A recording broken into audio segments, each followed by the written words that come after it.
I'll be studying today chapter 10 in Tanya. I just thought about it. Chapter 10 is the most least practical chapter in Tanya.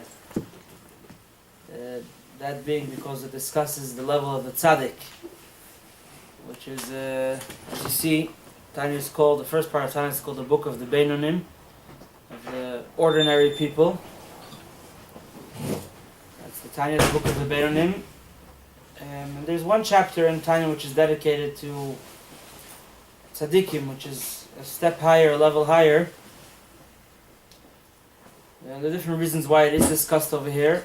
But the most basic, simple reason is because in order to understand what a Beinoni is, you have to understand Beinoni is the ordinary person. Actually, in Hebrew, Beinoni means in between, in middle.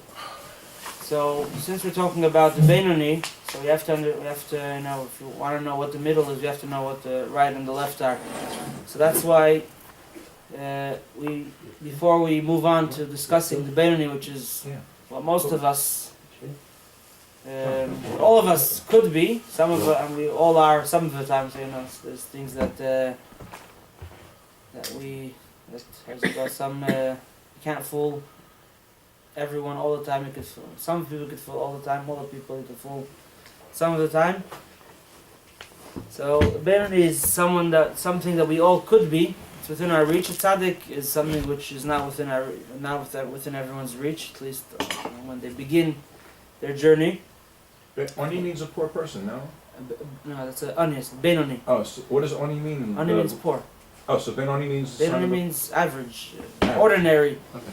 In middle, something in between a tzaddik, a righteous person, a rasha, and someone who does evil. Someone who stumbles. So before we go on to chapter, so that's why this chapter is, I would say chapter 10 is the most impractical. It's not made for everyone. Chapter 11 is maybe a chapter that we're very familiar with. It actually discusses the rasha, which is something that it's very easy for us to fall into that category. And chapter 12 and on, which is really the bulk of that's till now we were just giving introductions. Chapter 12 is when the manual starts, actually how to live our life in a proper way, knowing all that information that we learned up till now. Rabbi, does each chapter have a title? No. It doesn't have a title. There's different summaries that give the Tzemach Tzedek, Right, the Alter Rebbe's grandson. No title, a few word title. No, just a number. Which is actually in Hebrew. It's Tanya, no chapter, heading. It gives a number and a letter, a Hebrew letter, which is a gematria. But before we go on, I want to just wrap up chapter 9, which we studied last week. Chapter 9 tells us about the battlefield. Once we got to know who are the forces of it, who are the actors in this game of life, this battle of life, there's the Yetzer Tov, the inclination to do good, and the Yetzer Hara, or which we call the Nefesh Elokit, the godly soul, and the Yetzer Hara, the animal soul, which also leads us to do things we shouldn't be doing. There's one thing that we didn't touch on last week. Yes, it describes the person as the battlefield. There's two kings that are trying to gain control over us, which is the godly soul wants us that the body should be used only for godly purposes. The animal soul wants the body to be used for whatever it wants, for its different desires, and that's the struggle. So what we're going to learn further is there's three modes of three situations where this match could play out. The first one, the best one, is the tzaddik, that the godly soul wins, conquers you, which means that a person brings himself to a situation with the God's help, obviously, that he is the animal soul is sent away, it's destroyed, or there's different levels which we're going to discuss. But it's definitely becomes inactive, and the godly soul gets full control over the body, not only over our actions, but also over our desires, our wants, our dreams, whatever. We just want good things. That's one possible outcome, which is very rare, as we're going to discuss.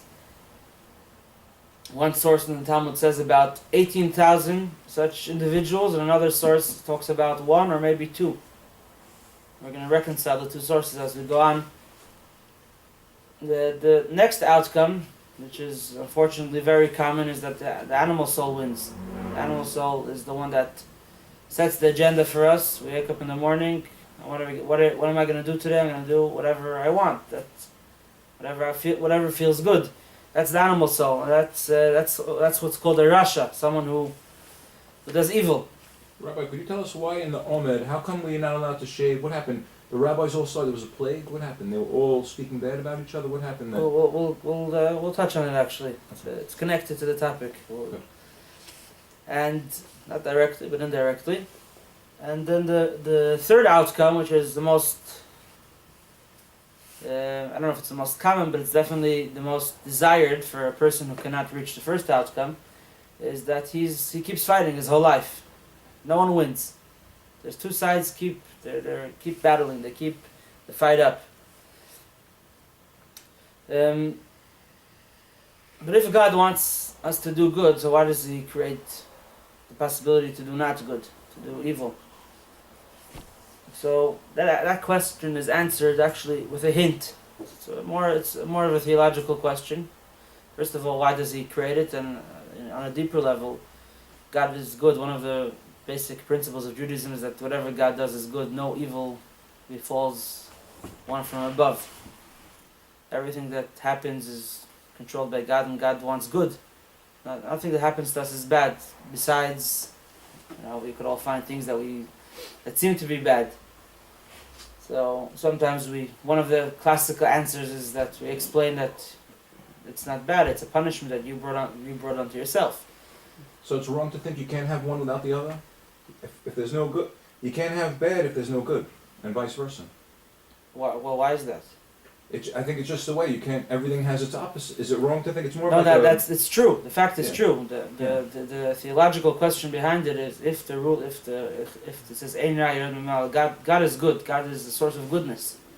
So evil, negativity is not really an active force. It's just a lack of goodness. It's like darkness is a lack of light. And you can't Generally. have one without the other. Well, maybe when Mashiach comes, it'll be different. it will, yeah, it definitely will. It will change. But the question is why in the first place was that happened? So the Alter Rebbe, the Baal Tanya, he answers this by telling you that the truth is that the bad that you have inside of you doesn't want you to do bad. It's really good. There's two angels. There's the angel of good and the angel of bad. The angel of life and the angel of death. An angel, by definition, is a being which is not like a human being, which is mixed of different desires. An angel wants to do what God wants. The word malach in Hebrew, angel means a messenger of God, an agent, so to say, of God. That God uses the angels to get different things done. And God created evil. The evil that force that makes us want to do evil is actually doesn't want us to listen to it. And he brings a mashal, a parable from the Zohar. He actually doesn't quote it. He just mentions it. I printed it out over here. Translation, the Hebrew translation, so I'll translate the translation for you. The Zohar writes the following. It's actually in midst of a whole discussion of why God created the Yetzer Hara, the evil inclination. It opens like this. Everything that Hashem created in the higher worlds and the lower worlds, is all created in order to expose His glory. All in order to serve Him. Having taken that in mind, did anyone ever see a servant which constantly rebels against his master? Everything his master wants, he does the opposite. Maybe you find a servant that will rebel. Not that everything.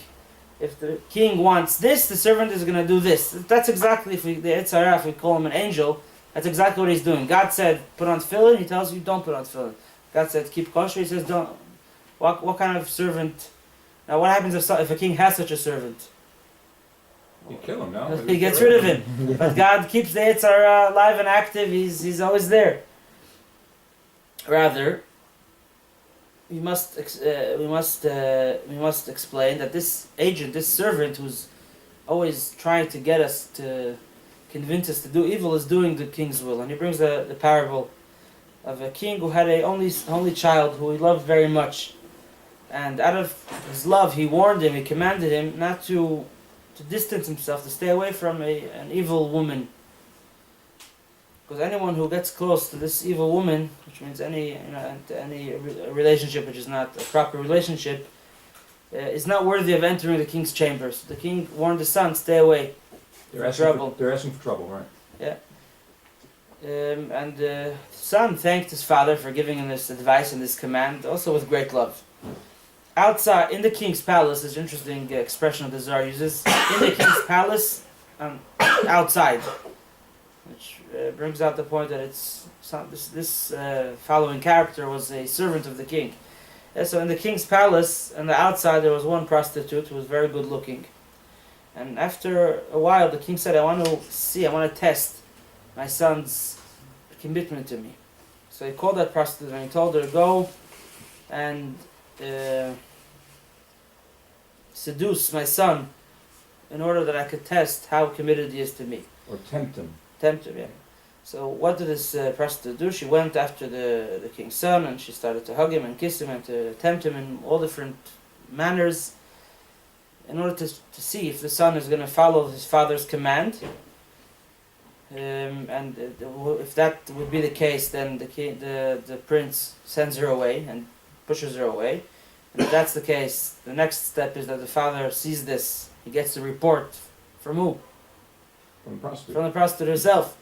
And he rejoices with his son and he brings him into the innermost chamber and he gives him many gifts and many treasures. He's more worthy. And who caused the son all this to be worthy of all this greatness was none other than the prostitute who was sent by the king himself. So this is explaining us that the existence of evil in the world is actually a way for Hashem to reward us. Yeah, and like the Zohar continues, so now with a question. Now, doesn't this prostitute deserve very great praise? Of course, she deserves praise. First of all, she followed the king's commands. She was told by the king to do this. Secondly, she caused the king's son all the great praise, the great honor, and the great love of the king towards him. And this is what it's written in the Torah of Hinei Tov Mod. This is God made very good. So Chazal say, Zohar explains that Tov, good, is the angel of life, the agent of God which gives life, which is the Yetzer Tov. And Me'od, very good, refers to the angel of death, to the Yetzer Hara, to the evil inclination. Yeah, because by someone following his good inclination, the angel of life, he accomplishes good things. He gets rewarded. And someone who overcomes the temptations presented to him by his evil inclination, then he gets even greater reward. Without the Yetzer Hara, all the tzaddikim would never accomplish, would never reach all the great spiritual reward that they get in the next world. As long as they don't fail. If they don't fail, but that's because they don't fail. If they're not tempted, they don't fail. But if they are tempted and they overcome the temptations, they accomplish great things. And the Zohar ends up with a very interesting statement. It says, lucky are those that have encountered this Yetzer Hara, and lucky are those that have not encountered him. Those who have encountered him and were saved from him, they're lucky because they get rewarded amply, greatly, for all the great things that they did. And lucky are those who did not encounter the Yetzer Hara, because if you don't overcome him, then you get into a lot of trouble, more than just if you wouldn't have encountered him. So in any case, what this story, this parable from the Zohar is explaining us is first of all why God created it. The more the emotional question. You know, if God wants me to do good, why is He making it hard for me? Why is He making it tough? So we explain. That's the explanation for that is because it brings out the best of you. It makes it could without these temptations, you would never reach into those great powers that Hashem put into you. Secondly, which is a more philosophical, theological question, how could it exist? So the explanation from that again is that this prostitute, that the king himself hired her, and she herself does not want the prince to stumble.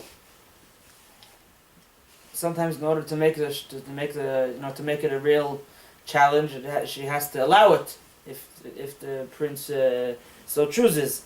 But the truth is that the Yetzer Hara's will is not. Whenever we're presented with a temptation, the temptation itself wishes that we don't fall for it. And obviously we ourselves wish it, but we have to have that in mind. By having that in mind, we know, first of all, we know that there's great reward lying here. We could be happy with it. Obviously we don't ask for temptations and for hardships, but when they come our way, we should know that God is sending them. They are agents of God what the purpose is, in order to test us and bring out the power that we have. God will not give us a temptation, a test that we cannot withstand. Hello? Comments allowed or not? Sure. Yes? You mentioned creation. Try to keep them short though. Okay, creation. Breshit starts off with one. Then 6 days there's many. Call all the polarities, all the opposites. The Sabbath, there's the one and the many. Back to the God in the world, the one and the many. Okay? This basic idea of action in God, that's God's action. So we're in the tradition of of human action in this theology here. So, okay. Another thing, if to oversimplify, if a person can see Hashem's ruling, Hashem's majesty in every single situation, and Hashem is Kayam, Melech in every single situation, that is what a person should try to look at when he finds a temptation or something, because that is the ultimate goal, I suppose. You won't fall into a situation if you always see that what lies deep down in that situation, which is the messenger of Hashem. That's the Absolutely. If we have this in mind, we know that nothing in the world happens. It's all actually God's actions, God's works. So we always know sometimes God presents us things that He wants us to grab, and sometimes He presents us with things that He wants us to reject. So, going back, that was the end of chapter 9. Chapter 10 we said, 3 possible outcomes of this battle of the two kings, the two souls over us. We are the city that's trying to be conquered. So, option 1 is that the good guys win, and they drive out the bad guys from the city. So what happens is that when a person overpowers, he strengthens his godly soul, and he battles with the animal soul, so much so that the animal soul, the evil, is expelled from himself, from his city. So then there's 2 options of how much you got rid of it. So one option is, we said that the Zohar writes about 18,000 tzaddikim, and it says that that's how many tzaddikim exist, which means 18,000 types of tzaddikim, and then there is what the Zohar calls, what we're coming from Rashbi, from Lag BaOmer, Rabbi Shimon Bar Yochai's day of passing. So Rashbi said, I've seen men of great stature, and they're very few. If it's 1, then it's myself. If it's 2, it's myself and my son. And he was such a humble person that he was able to say that, because it was really true. He was on that level.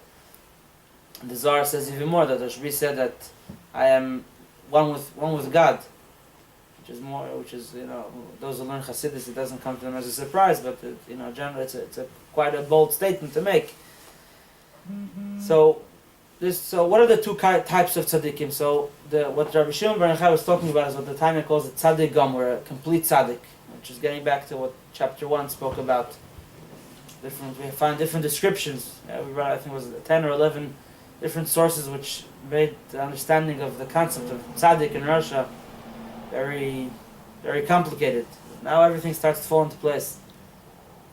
So tzaddik gamor means someone who totally drove the evil out of his life to an extent that it cannot come back.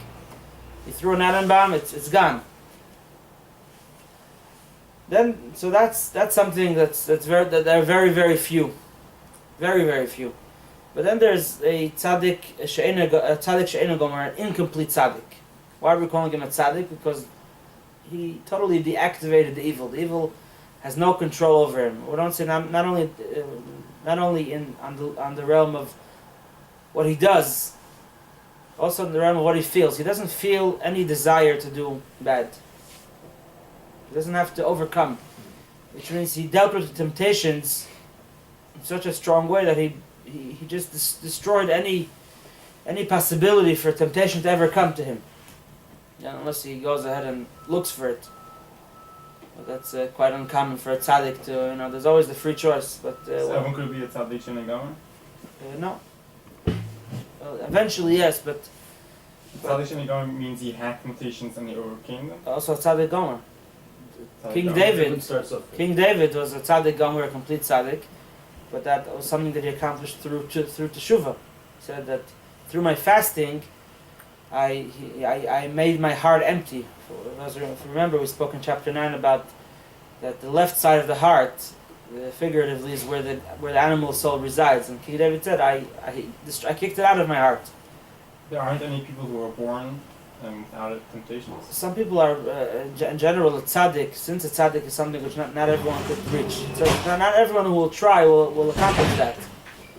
However, everyone could try, and everyone could even if he doesn't reach that point, at least he's being a Beinoni. The Rebbe actually said, which is a big, also a very bold statement. The Rebbe said, in our time, since we are living in a time of Mashiach, there's great energies of Mashiach out there in the world. So any person, if he wants, if he wishes, could reach a level of a tzaddik. But in the Tanya itself, it was written many years before this. This was said about 25 years ago. The Tanya was written, about 200 years ago. So the Tanya says that you could try. Maybe God will give you that spirit. So some people are born. God chooses. It says that Hashem saw that. We said in chapter 1. It said Hashem saw that tzaddikim are very few and far in between. So, since He saw that they're very few, He planted them in every generation. Which means God sends down a soul to the world which is of such matter, so to speak, that it could become a tzaddik. It's easier for it to become a tzaddik. So the wave, how he reaches that point might be quicker, but no one is born. I don't know if I can't really say I don't know, but it doesn't seem that that a tzaddik is someone who never came with an animal soul. It means that he came with a godly soul, which is so strong and so powerful that it could easily overcome any temptation and get rid of it. So that's a complete tzaddik. But then we have someone who's an incomplete tzaddik, which means that his evil, on an emotional level, what he wants, not what he does. What he does is a whole different discussion. We're going to get to there soon. What we call a tzaddik sometimes, we see people that they always do good and they never make mistakes. They may not be a tzaddik. They may be a Beinoni. We don't know what they want. We know what they do. We can't judge. We can only judge by what we see. A tzaddik is something that sometimes the tzaddik himself will not know about it. The Rabbi Yochanan ben Zakkai, he was the greatest, perhaps the greatest Jewish leader in the generation of the destruction of the Second Temple. He was the one that saved the continuity of Judaism by requesting that the Romans allow the yeshiva to function outside of Jerusalem, which was granted. It's a whole interesting tale how that came to be. But so he passed away at the ripe old age of 120. What's his name again? Rabbi Yochanan ben Zakkai. And he knew the Rashbi? Did they know each other? Was it the same time? Yeah, I'm not sure. It's a good question. I think he did. Rashbi was a generation later, so I'm not sure if Rashbi actually saw him or not. That's interesting. But the Rashbi witnessed the second That's destruction. what it seems. It seems Rashbi was around then already. He was a student of Rabbi Akiva who was there. Huh? Who, Rashbi? Not a lot. It says here the Rashba was born in the year 80. In the year 80. So then the destruction was in 70, no? That's a big argument, and the historians have. You know, the Jewish tradition is a little different than the general tradition. In any case, Rabbi Yochanan ben Zakkai, before he passed away, after a life full of accomplishments, a day not wasted, he was on his deathbed, and the students were around him, and he's crying, and he's saying, I don't know which way I will be led. In other words, will I be going to heaven, to the rosy side of heaven, or to the flamey side of heaven? To Gan Eden or to Gehenna? Will I be rewarded immediately, or have to go through some cleansing? So, you know, there's a question, obvious question. You know, a person could be humble, but, you know, the moment of truth, you feel like you're about to pass away. You know, you should know what you accomplished in your lifetime. So, based on the Tanya, we can understand this story. Accomplishing is one thing, but nevertheless, whatever you have done, you could have accomplished, but And someone who accomplished a lot and knows that he didn't waste any time. He knows. He knows what's going on. Well, you know, you think you're going to because you know so much, therefore. You know, you're going. You're a big tzaddik. You know you're a big tzaddik. You know you're a great person. So the explanation is the following: that he was so busy doing what he has to do, he didn't have a doubt if he's a tzaddik or a rasha. He knew that he's not an evildoer. But his question is what he was unsure about. What he was debating was, you know, I was so busy doing what I had to do, I didn't have time to examine what I really want.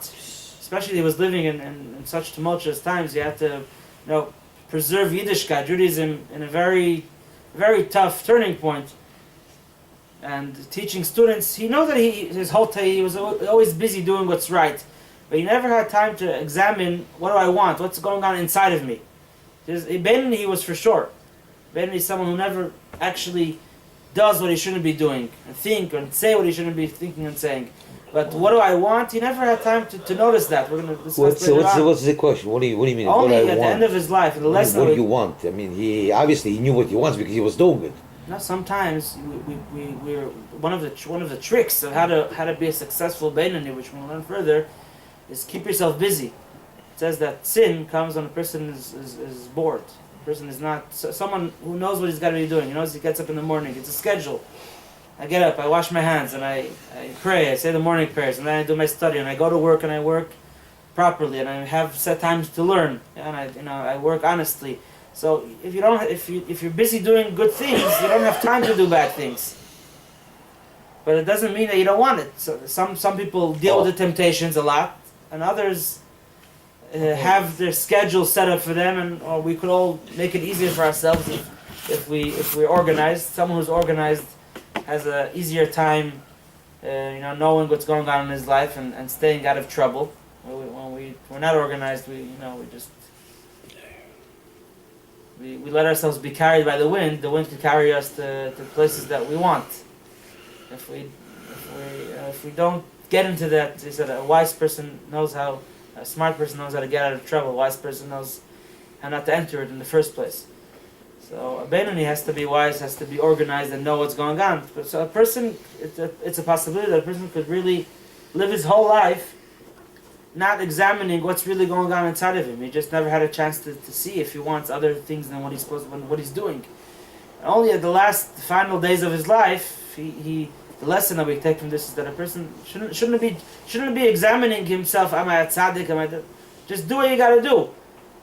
When you're 120 years old and you're about to pass away, then you can start checking out: am I going this way or that way? Do I have something bad in me that has to be cleaned out, or did I get rid of it entirely? A Beinoni will go to Ghana. Huh?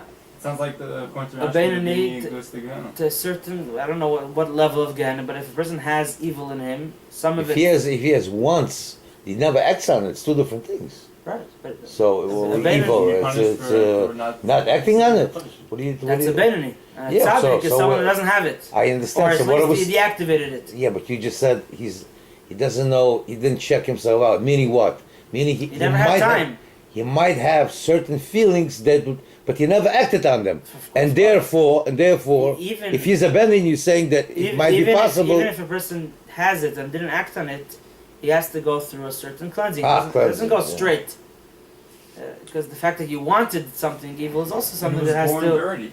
Huh? Well, it's not like he made himself dirty. He was born dirty. Because of the body, you So said. he He has was to made clean. dirty. It's like, So it's like what? If you go to the store and you buy the shirt and it comes dirty, so you have two choices: either to return it, But Right. you don't have a choice yet to return it, Yeah. obviously. right, or take it, put it in the cleaners before you wear it. Theoretically, it's impossible for a tzaddik to not have conflicts because the model of action here is thesis, antithesis, synthesis. If he stays oneness, then he's God. He never has a human life. But the model of human action we're dealing with says the one to the many to the one and the many. There's got to be the stage of the antithesis, the many. There's got to be a stage where a person is human, deals with his conflicts, and then overcomes them. Otherwise, he's God, according to this theory of action. There are a few exceptions to that. That's what Tanya said. That in general, a tzaddik is someone who doesn't have that conflict, or at a It's certain impossible. point he reached. That would have to be God. And according to this theory of human action, which is based on Aristotle and Maimonides, thesis, antithesis, synthesis. Has to be. It's impossible that there be a human being without an antithesis, the stage of conflict. It's a stage. Impossible. It's a Theoretically stage, but impossible. A tzaddik is not someone necessarily who's born without that struggle. He has the struggle and he finishes out. He gets rid of it. He Okay, well that's different. He Right. overcomes it. He overcomes it very swiftly and indefinitely, and it's over. Right. That's a tzaddik. A Berni is someone who's in that. No, Tanya says there's two kinds of tzaddikim. One is Right. like that, and one is Right. born tzaddik. So therefore, doesn't- there is an exception.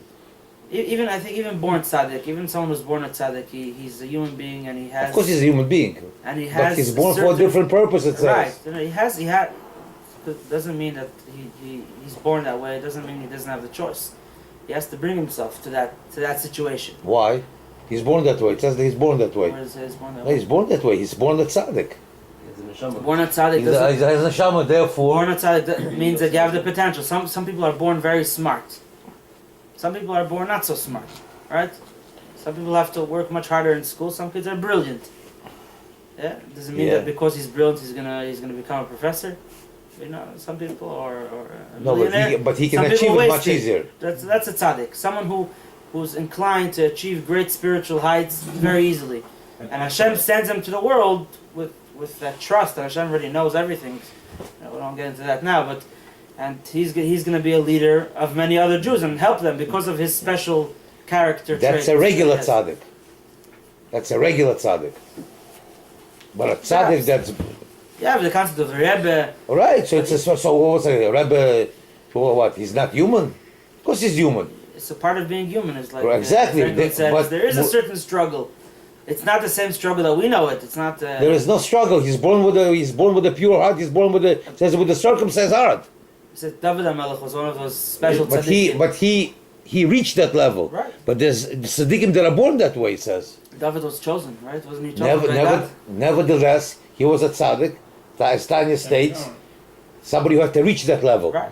And the tzaddikim that are born, that tzaddikim, they're born tzaddikim. Honestly, I'm not. But that's- I was that's- never a tzaddik, so I can't really. No, but isn't that what Tanya talks about? Tanya Isn't that what? doesn't talk. It doesn't say. It says that Hashem puts tzaddikim in every generation. Oh, But does he say how exactly they become tzaddikim? No, but Are it they says born they- that way and they never had to struggle?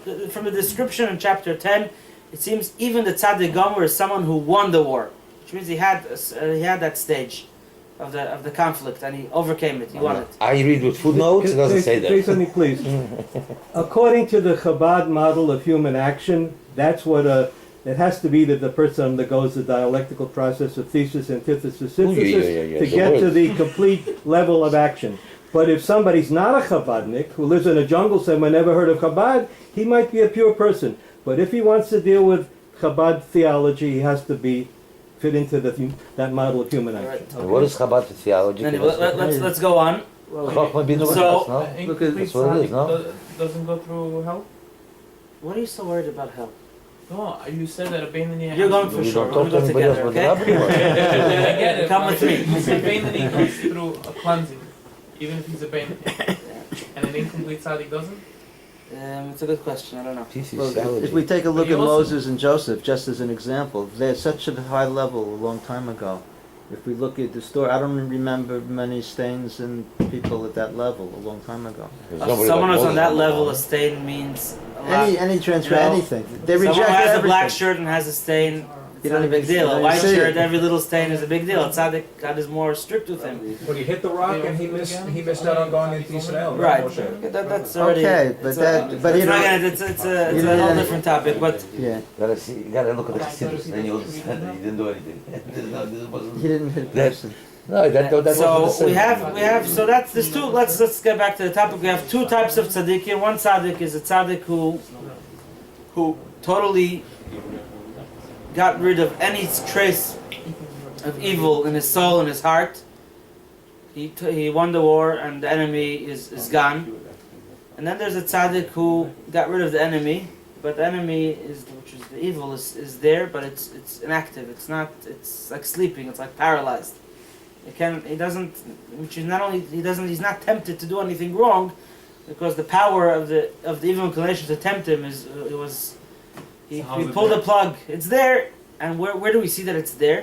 It depends how much hatred he has to evil.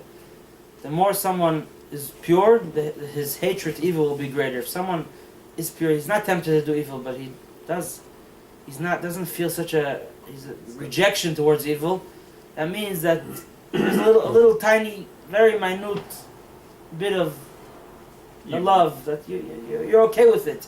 If you're okay that it exists, that means that there's something in you that likes it still. It's very minute. It's very. Says it again. But accepts it? It accepts, not in his own life, but he accepts that it exists. It does exist. Right, but there's someone who's a real tzaddik will do anything to get rid of it. And someone who doesn't feel that hatred towards evil, that means that he has a certain affection for the evil, very small, very tiny. It's so tiny, and he brings the example of in kosher. You have two types of kosher food. You have chicken soup, which has only chicken in it and vegetables and whatever you put in the chicken soup, and it's fleshig, it's delicious, it's meat, and it's kosher. Then you have another type of kosher chicken soup, which you have a big pot of chicken soup, and a little drop of milk fell into the soup. Since it's more than 60 times chicken soup to milk, so that chicken soup, if it happened by mistake, not if it was done on purpose, if it happened by mistake, that chicken soup is also kosher. There's two types of tzaddikim. There's one tzaddik who doesn't have any trace of evil in him whatsoever. There's another tzaddik who there is a little bit of evil, but the evil is so minute, so it's so not felt. That's the concept of 60, 1 to 60, is what That's doesn't a say. beautiful analogy. I love it. It comes from the Tanya. Really? Doesn't, yeah. Beautiful. That doesn't say chicken soup, but it talks the concept. Oh, he doesn't say chicken soup. Oh, Yeah, I was looking for the chicken soup. That's the beautiful analogy. Yeah. So the concept of bittul b'shishim, of that something milk and meat, or if it's something kosher or not kosher, milk and meat are both kosher actually on their own, separately. Then there's things that are not kosher that mix in. But that concept of 1 to 60, really, according to the Torah, it's as long as you can taste it. If you could taste, if there's milk and meat, if the milk could be tasted in the meat, then it's not kosher. If it So cannot it's be not tasted, it's not 1 to 60 then. so the concept of 1 to 60 comes from, since we're not allowed to taste it, and we, at least Ashkenazic Jews, we don't, we don't rely on a Tasting. on a Gentile to taste it and tell us that if you taste it or not.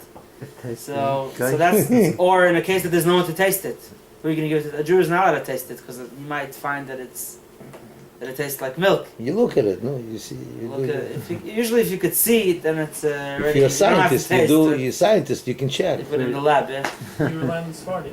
Huh? Lactose, they have lactose. Sephardi. So there is such a, you could do that. You could like have a Sephardi is not there. a Sephardi will ask a Gentile Beat you up. taste it, and he'll tell the Sephardi that the Sephardi will taste it, and then Ashkenazi can rely on it. Aren't the Sephardic? One time I went to a place that had, it was a kosher I hope sushi place. erase that. They don't have, what's it called? Erase that. Philadelphia roll. That they don't mix cream cheese and fish. I think that's more Sephardic, no? That they won't have... Sephardic are more strict about that particular But I don't think it applies to to cheese also. Yeah, there was. I went It's to just a milk. chaos which kosher sushi place, and they don't have California. They don't have You could do- Philadelphia roll. You could 'cause do the foodie. That's fire. yeah. Like anyway, so just so this is two kinds of tzaddikim. One is pure chicken soup that never has. There's nothing, no good in it, and there's another one that there is no good. It's just very. You can't taste it. That 1 to 60 is the assumption. If there's more than 60 times as much as the not kosher or the milk that mixed into the meat, so it's probably so minute that it cannot be even tasted and detected. What's the mushroom for a Benini? Ooh. Ben is no bittul. Ben is The treif one inside. Treif. What's in Russia? Russia is someone who eats the treif. Yeah. No, A Benini is someone who has a pot of not kosher And doesn't eat it. food inside him and he never lets it be expressed. And Russia is someone who lets it be expressed. The desires of a Benini are evil desires sometimes. Sometimes they're very ugly. That's what a Benini wants. He wants things that he shouldn't be doing. That's why he has to fight. There's an interesting story, anecdote. There was once about mixing milk and meat. There was once in Jerusalem, 100 something years ago, the Jews in Israel were very poor. Jews who lived in Israel, they came to study, first of all. That's why they didn't work. And even if they wanted to work, it was very hard to get a job because the Arabs were in control and they didn't let Jews barely allowed to own land. It was very tough. So there was once a wedding, and the wedding in those days wasn't like today. They have fancy wedding halls and they cooked, double of what they need, and they end up throwing out half. And in those days, a wedding was something that all the neighbors got together and cooked together, and it was maybe a little bit more fancier. So once there was a situation. This is 19th century. This is maybe a little bit into the 20th century. Then it got better over time, but. So there's once a wedding that they prepared a cholent or whatever it was, a stew, and a child was with his little milk bottle in the kitchen, and he tipped the milk bottle into the pot. They brought a question to the rabbi, and it seemed that it was less than 1 to 60, which would be a big loss of money. Those days to get a kosher animal, slaughter it and have it kosher, and it wasn't like today you go to the supermarket and you just buy another few pounds of chicken. It was a big deal. It's called in halacha hefsed merubah, a great loss. But not if sometimes you can be more lenient, but if it's not kosher, it's not kosher. The rabbi was a very wise man, and he felt that he has to find a solution over here, even though it didn't seem there's any solution. So he told them to wait, and he went on a little expedition. He came back saying that it was kosher. Many years later, they found out what he figured out. After the rabbi passed away, the milkman of the area said, he was talking about this great rabbi, he said the story, the other half of the story. The rabbi came to me and asked me, how much water do you mix into your milk? Tell me the truth. And he's a milkman, he drops a bottle of milk. How much water do you mix into your milk? I need to know. I says, I can't tell you, it's my trade. He says, don't worry, it's an important question. I'm not going to tell anyone. Top secret. Top secret. The formula, no one's going to know about it. I need to know. And he told them how much it was, and according to the calculation, it turned out that the milk was half of what it really was. Why would the milkman reveal it now? He's ruining his Probably He retired didn't already. say the percentage. He'd rather retire. Why he doesn't have to say the percentage, you could just say that. I told him the percentage. Yeah. Or maybe by the time there was more milkmen that gave better milk. I don't know. Well, he's admitting that he's a Russian. No, people, you buy your milk in the store. You don't want. People don't even like whole milk. Oh, today. Yeah. Yeah. So the formula that's what everyone was used to. No one complained about it. But when it came to a question of how much if it's kosher or not kosher, it was kosher based on the information that he found out. So that's this, and here's where comes the concept of 18,000. It says the Talmud says there's 18,000 tzaddikim, which means 18,000 levels of tzaddikim. Which means all the tzaddikim, they have enough good that overpowers the evil. And there's different things. Sometimes you need 1 to 60. Sometimes in different halachic questions you need 1 to 100. These are questions that don't really apply until Mashiach comes. talking about truma, the crop, part of the crop that he gives to the Kohanim, and there's different things. Sometimes it's 1 to 200. So there's different levels of how much good there is in this tzaddik compared to how much evil is in him, which is very tiny. The smallest tzaddik is at least 1 to 60, meaning from 1 to 60 it's already inactive. You can't taste it. Sometimes the good in the tzaddik is greater. It could be very great. It could be 1 to 1,000, 1 to 10,000. But as long as there's something in there, that a little bit of sympathy towards evil, which is expressed in not having total strong hatred to the evil, that means that there's a little bit of sympathy, a little bit of evil still in him. So he does not get the title of a tzaddik gomer, a complete tzaddik. He's an incomplete tzaddik, a tzaddik which is sheino gomer, which is incomplete. Yeah.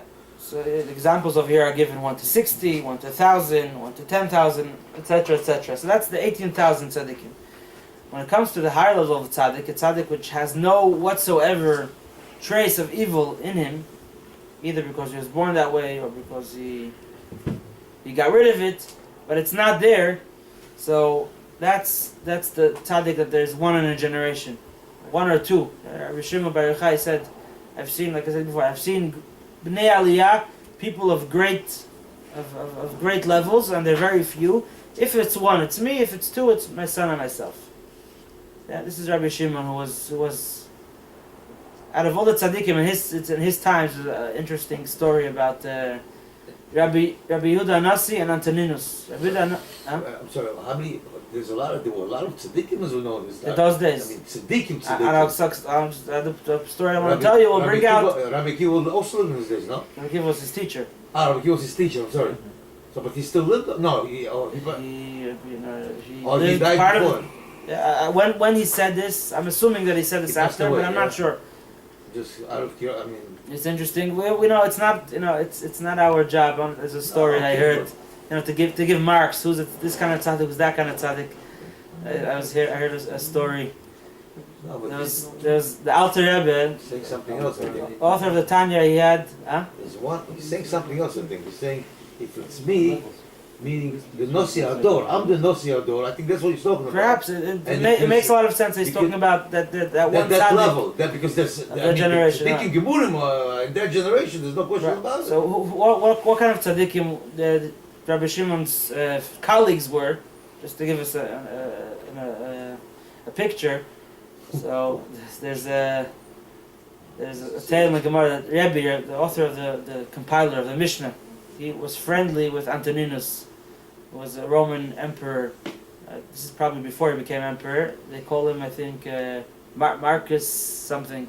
That's how the historians they identify. So he was at a time he lived in Israel. He had a certain position, a Roman, So they were very friendly. The Gemara says that he actually converted to Judaism. His uncles, no? Not Uncles, Antoninus. Who's uncles? So, Uncles is another one. This is a different one. Uncles never became an emperor. No, but it's his nephew. That is No. right, that's Uncles the was nephew. Titus' nephew. This is It's a different one. Yeah, he was much before. Uncles was his uncle was the one that destroyed the second Beis Hamikdash. This is not the friend of Rabbi Yehuda Hanassi? No. I was always under the impression. No, he lived before. So I screwed it up. My mind. So Antoninus, it says that they had they were friendly and they couldn't be famous, so it was undercover. There was a tunnel underground built between Rabbi's home and Antoninus' home. He was an emperor. It seems this was before he was an emperor. The friendship was when he was still a governor or something, whatever they called it. As a professor. It was a province. Judea was a province of Rome. So the way it worked was that he would leave his guards in the basement. He would go into the tunnel. He would study with Rebbe. He would come back. Once there was one of his guards passed along with him into the tunnel, and he found out the secret. So they had to eliminate him. Chop his head off. They did it in less gruesome of a manner. Rebbe said something, and I dropped that. I'm trying to remember the details. But anyway, to make the long story short, so he was so astonished. He said, this is not a big deal. But he says, by us, the smallest of us could revive the dead. Huh? He met somebody was inside the room.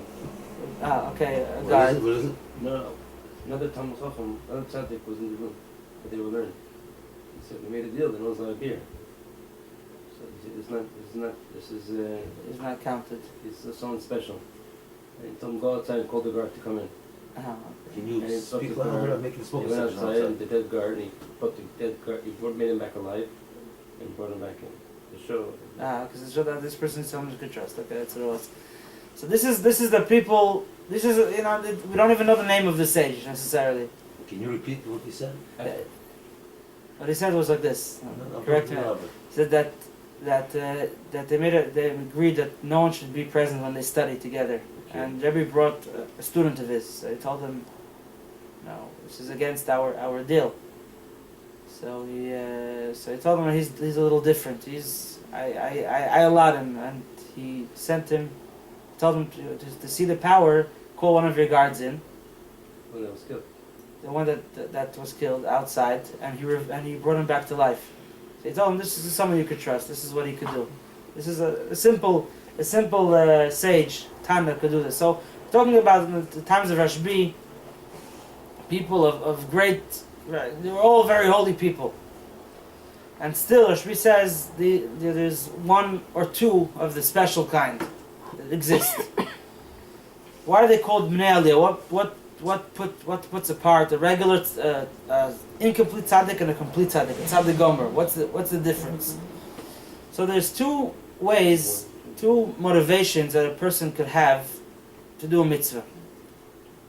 One is that it quenches his thirst of love to Hashem. Someone who brings himself to a point where everything he wants in life is to be close to God, and the best way to be close to God is by doing God's will, doing mitzvahs. So this person, what motivates him to do God's will is his love, is to quench his thirst of love to God. That's a regular tzaddik. And the more a person, there's many levels of love that a person could have to Hashem. Many kinds and many classes and many levels of love and fear and awe of God that a person could have. And that's why a person does the mitzvahs. Now, someone who's a tzaddik means that the whole time he feels this love.